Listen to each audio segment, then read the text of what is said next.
ఓం నమో నారాయణాయ. ఓం మంగళం కౌసలేంద్రాయ మహనీయ గుణాత్మనే చక్రవర్తి తనూజాయ సార్వభౌమాయ మంగళం. ఓం నమో వెంకటేశాయ నమః. ఓం గం గణపతయే నమః. వాగర్ధావివ సంపృక్తో వాగర్ధ ప్రతిపత్తయే జగతః పితరో వందే పార్వతీ పరమేశ్వరో. ఓం నమః శివాయ. పరమేశ్వరాభ్యాం నమః. వీక్షించేటటువంటి నవగ్రహ భక్తులందరికీ కూడా మరి ఈ మాసం అనగా జూన్ మాసం 15వ తేదీ నుండి జూలై మాసం 16వ తేదీ వరకు కూడా సూర్యుడి యొక్క సంక్రమణం మిథున రాశిలోకి ప్రవేశం. అంటే సూర్యుడు ఇప్పటి వరకు కూడా ధనస్థానమైనటువంటి వృషభ రాశిలో ఉండి ఇప్పుడు ఈ జూన్ నెల 15వ తేదీ నుండి కూడా తన యొక్క మిత్రరాశి అయినటువంటి మిత్రుడు ఆల్రెడీ అక్కడ ఉన్నటువంటి మిథున రాశి వ్యాపార క్షేత్రము, మంచి కమ్యూనికేషన్ క్షేత్రము, అట్లాగే ట్రాన్స్పోర్ట్, ఇంపోర్ట్ అండ్ బిజినెస్కి సంబంధించినటువంటి క్షేత్రము. మరి ఈ క్షేత్రంలోకి రవి చాలా హుందాగా, హోదాగా, ఎంతో రాజకీయ లబ్ధితో ఎన్నో రాశుల వారికి ఎన్నో రకాలైనటువంటి మంచి అనుకూలమైనటువంటి పరిస్థితుల్ని కలుగజేసేటటువంటి ఈ యొక్క మిథున సంక్రమణం చాలా విశేషప్రదమైనటువంటిది. ఈ యొక్క మిథున రాశిలో రవి ఆరుద్ర నక్షత్రంలోకి వచ్చినప్పుడు, అంటే దాదాపుగా జూన్ ఎండింగ్ తర్వాత ఉరుములతో మెరుపులతో కూడినటువంటి ఎన్నో వర్షాలు చక్కగా మానవాళిని తరింపజేస్తూ ఉంటాయి. అంటే ఋతువు కొంచెం మారేటటువంటి పరిస్థితి ఏర్పడుతుంది. ముఖ్యంగా మేషరాశి పర్యంతం కూడా మీనరాశి వరకు ఒక్కొక్క రాశి ఒక్కొక్క పోర్ట్ఫోలియోని కలిగి దాని ఆధిపత్య గ్రహాలు ఎన్నో రకాలైనటువంటి ఫలితాలని, ప్రభావాలని మన మీద కాంతి రూపకంగా వెదజల్లుతూ ఉంటారు. ఇవన్నీ కూడా మనము పూర్వజన్మల్లో చేసుకున్నటువంటి సుకృతాలను బట్టి, దుష్కృతాలను బట్టి ఈ జన్మలో మన జాతకానుసారము, జాతక చక్రంలో ఉన్నటువంటి గ్రహస్థితులు, అవి ఉన్నటువంటి నక్షత్రానుసారంగా ఇప్పుడు ప్రజెంట్ గోచారంలో మనకి జాతకరీత్యా ఉన్నటువంటి చంద్రుణ్ణి అనుసరించి వింశోత్తరి దశా రీత్యా ఏ దశలు, అంతర్దశలు, విదశలు నడుస్తున్నాయి. ఆ యొక్క దశానాథులు మరి ఇప్పుడు ప్రజెంట్ లగ్నరీత్యా ఎక్కడున్నారు, అట్లాగే మన యొక్క గోచారంలో చంద్రుడు చాలా విశేషమైనటువంటి ప్రభావాన్ని మన మనసు మీద ప్రభావితం చూపిస్తూ ఉంటాడు. కాబట్టి అంటే జాతకం అనేటటువంటిది లైఫ్ ఈవెంట్స్ని తెలియజేస్తే, గోచారం అనేటటువంటి చంద్రుడు మానసిక స్థితిని తెలియజేస్తూ ఉంటాడు.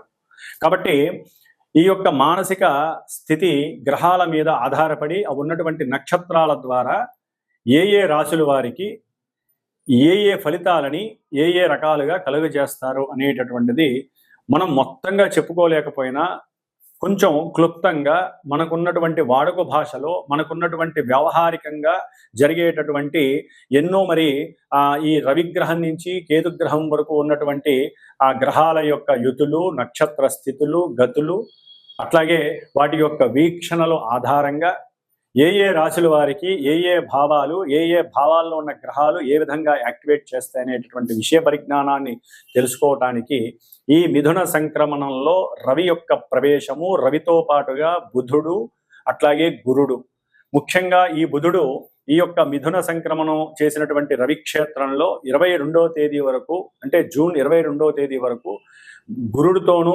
రవితోనూ కలిసి తన యొక్క స్వక్షేత్రములో ఉండటం చాలా విశేషప్రదం. అంటే వ్యాపారస్తులకి, ఉద్యోగస్తులకి, అట్లాగే ముఖ్యంగా ధన సంపాదన కోసం గురిపెట్టినటువంటి వాళ్ళందరికీ కూడా చాలా విశేషమైనటువంటి స్థితి ఈ నెల అని చెప్పుకోవచ్చు. అట్లాగే కుజకేతువులు సింహరాశిలో ఉండటం, అట్లాగే శని మహానుభావుడు మీనరాశిలో ఉన్నాడు, రాహువు కుంభరాశిలో ఉన్నాడు, శుక్రుడు మేషరాశిలో ఉన్నాడు. తదుపరి ఈ నెలాఖరికి జూన్ 29వ తేదీన శుక్రుడు తన స్వక్షేత్రమైనటువంటి తన యొక్క వృషభ రాశిలోకి చక్కగా సంచారం చేయటం కొన్ని రాశుల వారికి అనుకూలమైనటువంటి పరిస్థితుల్ని కలుగజేస్తున్నాయి. కాబట్టి మేషరాశి నుంచి మీనరాశి వారి వరకు ఏ ఏ నక్షత్రాల వారికి, ఏ ఏ రాశుల వారికి ఈ గ్రహాలు ఏ విధమైనటువంటి పరిస్థితుల్ని కలుగు చేస్తాయి, వారు ఏ విధంగా జాగ్రత్తగా ఉండాలి, ఏ రకమైనటువంటి గ్రహాన్ని ఆరాధించాలి, ఆ గ్రహ అధిష్టాన దేవతని ఉపాసించాలి అంటే ప్రార్థన చేయాలి, పూజలు చేయాలనే విషయాన్ని తెలుసుకోవాలి. అట్లాగే ఈ యొక్క జ్యోతిష్యాన్ని నమ్మటం అనేటటువంటిది మాత్రమే మన సనాతన ధర్మంలో ముఖ్యమైనటువంటి విషయం. జ్యోతిష్యాన్ని నమ్మాలి, దాని తగ్గ పరిహారాలు చేసుకుంటూ ఈ రోజు ఏ విధంగా అయితే మన శరీర ధర్మానికి భుక్తి ఆహారం అనేటటువంటిది ఎంత ఉపయోగమో, ఆ భుక్తిని సూర్యుడి ద్వారా మిగతా గ్రహాల ద్వారా మనం చక్కగా అనుభవిస్తూ ఉంటాం. కాబట్టి గ్రహస్థితిని నమ్ముకోవాలి, దానికి సంబంధించిన దైవాల్ని ప్రార్థన చేసుకోవాలి.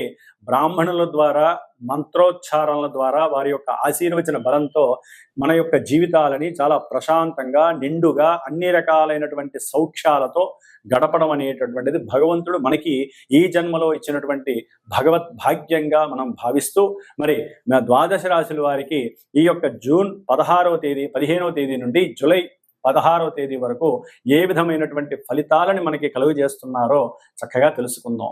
ఓం గం గణపతయే నమో నమః. మిథున రాశి వారికి మిథున రాశిలో ఉన్నటువంటి మృగశిర నక్షత్రము, అలాగే ఆరుద్ర నక్షత్రము, పునర్వసు నక్షత్రము 3 పాదాలు, 1, 2, 3 పాదాల వారికి కూడా మరి ఈ యొక్క జూన్ మాసము అనగా జూన్ నెల 15వ తేదీ నుండి జూలై 16వ తేదీ వరకు మరి ఈ సూర్య సంక్రమణం ద్వారా, అట్లాగే కొన్ని గ్రహాలు మారటం ద్వారా కలిగేటటువంటి అనుకూలతలు ఏంటి, ప్రతికూలతలు ఏంటి అని చూడగా, ముఖ్యంగా మిథున రాశిలో జన్మ రాశిలో రవి, బుధ, గురు 3 గ్రహాలు ఉండటం కూడా కొంత ఇబ్బందికరమైనటువంటి విశేషంగా చెప్పవచ్చు. అట్లాగే 3వ స్థానంలో ఉన్నటువంటి కుజకేతువులు చాలా చాలా అనుకూలమైనటువంటి పరిస్థితులను కలుగు చేస్తున్నారు. భాగ్యస్థానం అంటే 9వ స్థానంలో ఉన్నటువంటి రాహువు కొంత ఇబ్బందుల్ని, విఘాతాలని కలుగు చేస్తున్నారు.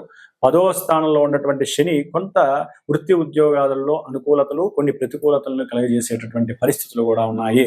అట్లాగే శుక్రుడు లాభంలో ఈ నెల జూన్ 30వ తేదీ వరకు కూడా చాలా అనుకూలమైనటువంటి పరిస్థితుల్ని కలుగు చేస్తున్నారు.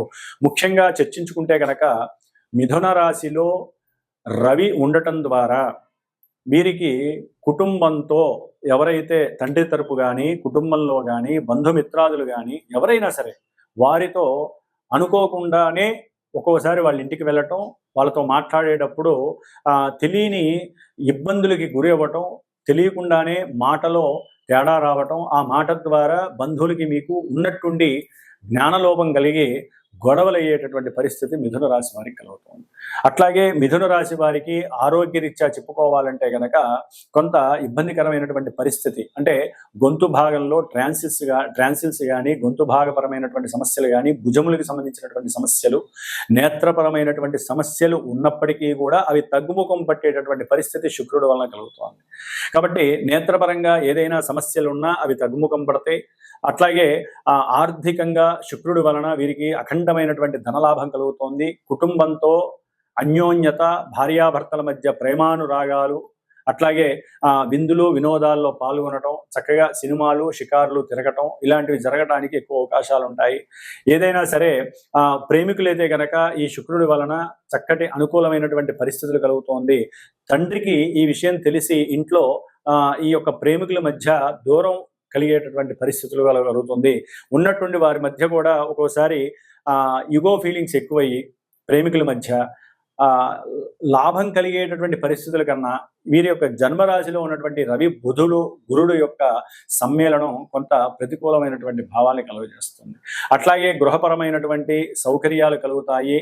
ఏదైనా ఆర్థికంగా అప్పులు ఉన్న వాళ్ళైతే కనుక అప్పులు తీరిపోయేటటువంటి అవకాశం మిథున రాశి వారికి కలుగుతోంది. ఏదైనా వారికి ఉన్నటువంటి స్థలాన్ని అమ్మో, లేకపోతే భూమిని అమ్మో, అన్నదమ్ముల యొక్క సహాయ సహకారము, లేకపోతే తండ్రి పిత్రార్జితాన్ని అమ్మడం ద్వారానో కొంత అనుకూలమైనటువంటి ధనలాభం కలిగి వీరికి ఉన్నటువంటి అప్పులు తొలగడానికి అవకాశం ఉంటుంది.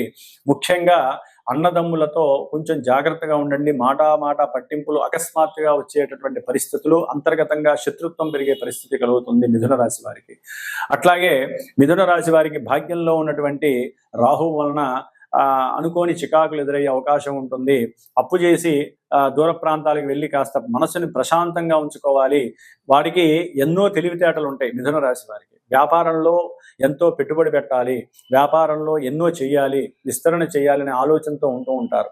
అవి సక్రమంగా సాగవు. ఎందుకంటే ఆ రాశిలో ఉన్నటువంటి ఆత్మశక్తికి కారకుడైనటువంటి ఆత్మకారకుడైనటువంటి రవి ఆ రాశిలో ఉండి కొంత దేహ అనారోగ్యాన్ని కలుగజేయటం ద్వారా, అట్లాగే బుధుడు ఉండటం ద్వారా నర్వస్ సిస్టమ్ కొంత వారికి సరైన సమయానికి పనిచేయకపోవడం, బుద్ధి మనసుతో కలిసి మనస్తాపాలు కలుగజేయడం, బుద్ధి చాంచల్యం కలగడం, బుద్ధి మాంద్యం, బుద్ధి లోపం కలగడం, వాగ్దోషం కలగడం, అట్లాగే ఉన్నటువంటి జ్ఞానాన్ని సరిగ్గా ఉపయోగించుకోలేకపోవడం, ఇవన్నీ కూడా కలిగి వ్యాపారంలో కాస్త నిర్లిప్తత కలిగే అవకాశం కలుగుతుంది. అట్లాగే భార్యాభర్తల మధ్య కూడా సరైనటువంటి వాక్కు లేక వాగ్దోషం చేత సరైనటువంటి అనుకూలత, సరైనటువంటి సమతుల్యత లేకపోవడం ద్వారా వారి మధ్య కూడా విభేదాలు కలిగే అవకాశం ఉంటుంది. దాని ద్వారా సంతానం మీద ఎఫెక్ట్ పడే అవకాశం కూడా ఉంటుంది. కాబట్టి మిథున రాశి జాతకులు కొంత భార్యాభర్తలు అనుకూలంగా ఉండటానికి యుగోలని పక్కన పెట్టి, అంటే వారికి ఉన్నటువంటి కొన్ని అవసరం లేనటువంటి వ్యక్తిత్వ స్వభావాలను పక్కన పెట్టి పిల్లల కోసం తాపత్రయపడాలి. అట్లాగే భాగస్వామ్యంలో కూడా కొంత జాగ్రత్త వహించండి. మీకన్నా అవతల వాళ్ళు తెలివిగా ప్రవర్తించి మీ నుంచి ఏదో సహాయం పొందాలని చెప్పి ఆలోచించి మధ్యలో మీ తండ్రిని కూడా దాంట్లో ఇన్వాల్వ్ చేసి వ్యాపారంలో మీ మధ్య తగాదాలు పెట్టడానికి కూడా అవకాశాలు ఉంటాయి. కొంచెం జాగ్రత్త వహించాల్సిన అవసరం ఎంతైనా ఉంది. ముఖ్యంగా సంతానపరంగా వెయిట్ చేస్తున్న వారికి కొంత అనుకూలమైనటువంటి పరిస్థితులు ఉన్నాయి. లగ్నంలో ఉన్నటువంటి అంటే జన్మరాశిలో ఉన్నటువంటి గురుడికి దత్తాత్రేయుడి యొక్క నామస్మరణ చేయండి. ఏదైనా విష్ణుమూర్తి దేవాలయానికి వెళ్ళి నిత్యము కూడా ఒక 17 ప్రదక్షిణాలు చేసిరండి. ఈ నెలాఖరు తర్వాత కొంత అనుకూలమైనటువంటి పరిస్థితులు మిథున రాశి వారికి ధనపరంగా కనిపిస్తున్నాయి. గృహపరంగా ఏదైనా ధనాన్ని ఖర్చు పెట్టి అనుకూలమైనటువంటి పరిస్థితుల్ని మీరు కలుగజేసే అవకాశం ఈ నెలాఖరు తర్వాత కనిపిస్తోంది. కుటుంబ పరంగా కూడా కొంత ధనాన్ని వెచ్చించి ఏదైనా సుగంధ ద్రవ్య ఫలితాలు కానీ, ఇంట్లో కావలసినటువంటి అంటే అందంగా ఆకర్షణీయంగా ఉండేటటువంటి వస్తు సామాగ్రిని ఇనుమడింపజేసుకోవడం కానివ్వండి, లేకపోతే ఏదైనా బంగారపు వస్తువులు కొనడం, లేకపోతే బంగారపు నగలు ధరించేటటువంటి అవకాశం కలగడం, ఇలాంటివి జరగడానికి శుభ పరిణామాలు కూడా కనిపిస్తున్నాయి. ఏదేమైనప్పటికీ మిథున రాశి వారు ఆ యొక్క శ్రీమన్నారాయణ్ణి ఆరాధిస్తూ స్వామివారి యొక్క దేవాలయానికి వెళ్ళి నిత్యము 17 ప్రదక్షిణాలు చేస్తూ విష్ణు సహస్రనామ స్తోత్రాన్ని వినడం ద్వారా చాలా ఆహ్లాదంగా, ఉత్సాహంగా, ఉన్నతంగా ఎదగటానికి వారి యొక్క అనుగ్రహం మీకు కలుగుతుంది. దశమంలో ఉన్నటువంటి శని యొక్క ప్రభావం వలన ఉద్యోగంలో మార్పులు కలగడానికి అవకాశం ఉంటుంది. కాస్త ధన నష్టము కలిగి మీ కింద పనిచేసేటటువంటి వారు ఉద్యోగంలో కానీ వ్యాపారంలో కానీ ధన నష్టాన్ని కలుగజేసే విధంగా వారు ప్రవర్తించడం ద్వారా మీరు కొంత మానసిక క్షోభని పొందడానికి కూడా అవకాశం ఉంటుంది. ఏదేమైనప్పటికీ ఈ 17వ తేదీ నుండి 29-30వ తేదీ వరకు కూడా కాలసర్ప యోగ దోష ప్రభావం మిథున రాశి వారికి కొంత ఇబ్బందికరమైన పరిస్థితిని కలుగజేస్తుంది. కాబట్టి సుబ్రహ్మణ్య ఆరాధనలు చేసుకోవటం ద్వారా కొంత అనుకూలమైనటువంటి పరిస్థితులు మీకు కనిపిస్తాయి. ఓం శ్రీమాత్రే నమో నమః.